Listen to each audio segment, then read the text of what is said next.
Saya langsung menuju ke pimpinan Partai Umat, ada Pak Agung Mozin. Pak Agung tadi belum sempat menjawab pertanyaan saya, Pak Agung. Jadi dari mana data Pak Amin Rais? Oke, saya mendengar apa yang disampaikan oleh sahabat kita dari PKB ini adalah mengkonfirmasi sebenarnya apa yang menjadi kekhawatiran dari kita semua. Yang disampaikan oleh Pak Amin Rais itu adalah apa yang disampaikan oleh sahabat kita dari PKB, bahwa kalau ada kemauan politik dan jumlah suara yang ada di parlemen untuk bisa mengubah itu, saya kira itu menjadi sebuah kenyataan.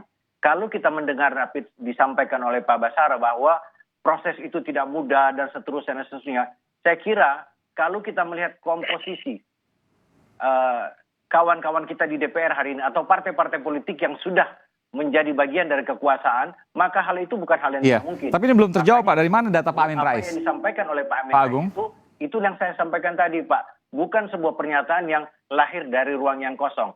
Ada fakta-fakta itu. Apalagi jika kita melihat yang terjadi dengan drama di Demokrat. Saya kira itu juga bukan hal yang terjadi dengan sendirinya. Ada kaitan-kaitan yang perlu kita, dalam tanda petik, kita perlu waspadai. Jadi datanya nggak mau dikasih tahu nih. Tapi jangan-jangan datanya dari Bung Jazilul, Pak Amin Rais.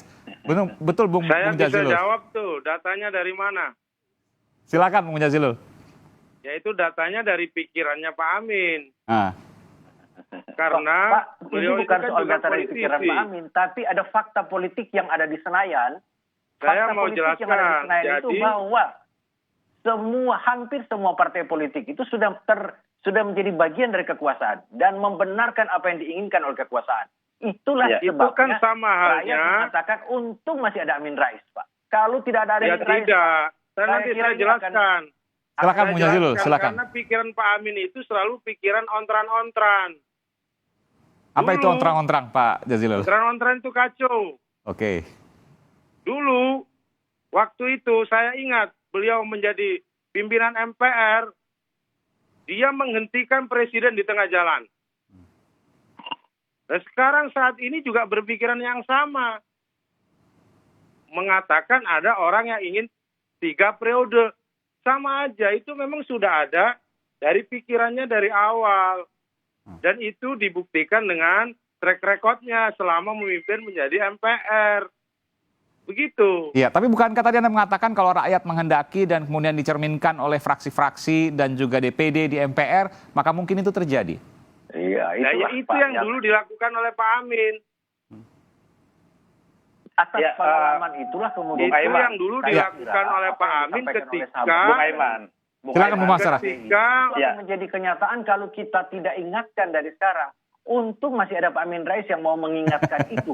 Sebelum itu Bung Aiman. Saya ingatkan juga Pak Amin Rais menggunakan forum MPR untuk melengsarkan presiden.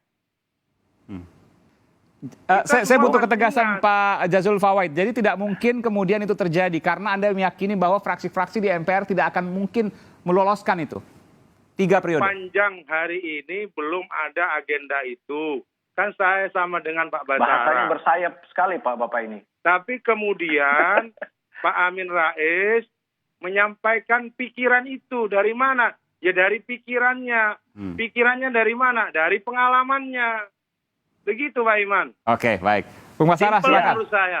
Jangan kemudian menuduh saya ikut pada idenya Pak Amin. Bukan. Oke. Pak Jazilul, izin gantian Pak Jazilul. Silakan Bung Basara. Ya, gini, belum dapat kesempatan bicara, silakan. Ruang publik lebih tercerahkan ya. Saya kira mari kita bicara tentang fakta-fakta politik yang dapat diuji kesahihannya. Tentang tuduhan bahwa ada indikasi upaya MPR untuk merubah Undang-Undang Dasar, khususnya pasal 7, hanya sekedar untuk melayani kepentingan orang per orang. Dalam hal ini adalah kepentingan untuk menjadikan Pak Jokowi presiden ketiga, untuk ketiga kalinya atau 3 periode. Saya katakan sekali lagi bahwa kami di MPR, saya sudah mengecek ke semua fraksi-fraksi, termasuk teman-teman dari PKB, Golkar, Demokrat, PKS, dan sebagainya.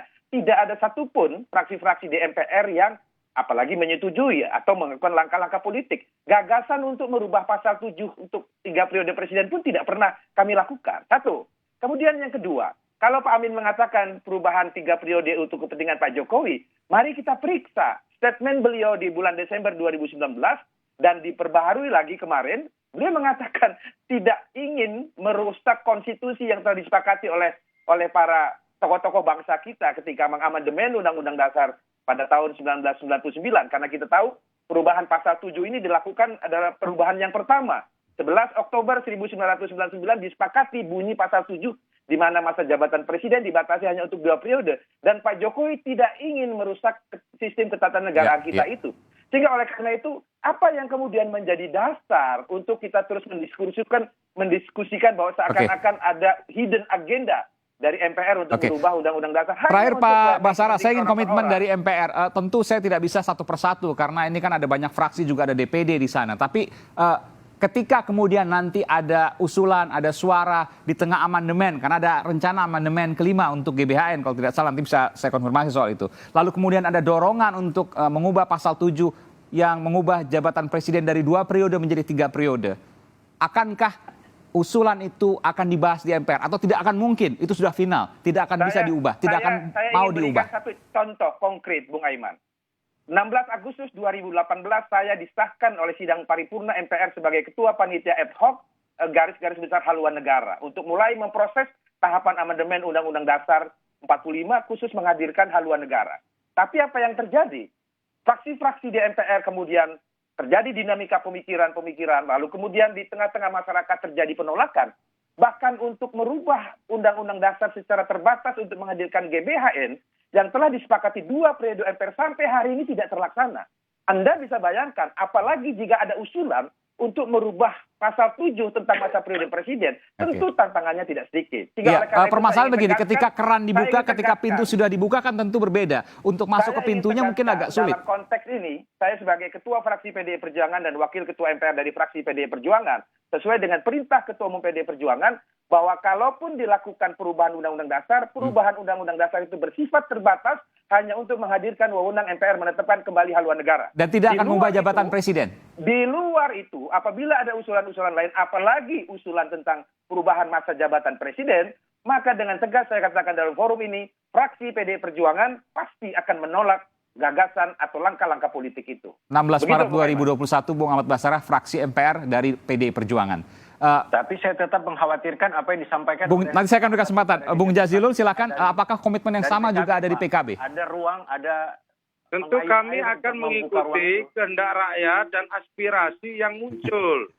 Apapun itu, Kami meskipun belum tadi berani katakan terbatas menyimpulkan perubahannya harusnya. Kenapa? Meskipun perubahannya nanti amandemen kelima Dalam jika jadi pasal itu hanya terbatas. 37 itu pasalnya harus tegas. Pasal Saya apa kira yang mau dengan dirubah? pernyataan sahabat kita dari kembali saja kepada PKB. Bentar Pak Agung. Ini rakyat harus tetap melakukan kontrol yang ketat terhadap kerja-kerja Ya, partai politik. nanti saya akan berikan kesempatan Pak Agung. Saya beri kesempatan dulu kepada Bung Jazilul. Silakan Bung Jazilul. Saya ingin komitmen. Apakah fraksi PKB juga sama seperti fraksi PDI Perjuangan? Ini fraksi PKB belum menolak mengambil sikap. jabatan periode tambahan untuk presiden. Sampai hari ini fraksi PKB juga belum mengusulkan atau menolak. Jika nanti fraksi PKB misalkan menolak atau mengusulkan, saya taat kepada partai. Oke. Tetapi dalam kapasitas saya menjadi wakil ketua MPR, saya juga dijamin konstitusi bahwa amandemen itu sah, bukan barang haram. Bisa dilakukan sesuai dengan prosedur dan aturan yang berlaku. Baik. Saya kira ini Pak, pernyataan dari PKB. Terakhir Pak Agung, silakan. Jadi pintu masuk buat kita untuk mengawasi ketat apa yang dilakukan oleh teman-teman di parlemen itu. Saya kira ini Pak yang menjadi kunci kekhawatiran Pak Amin Rais itu.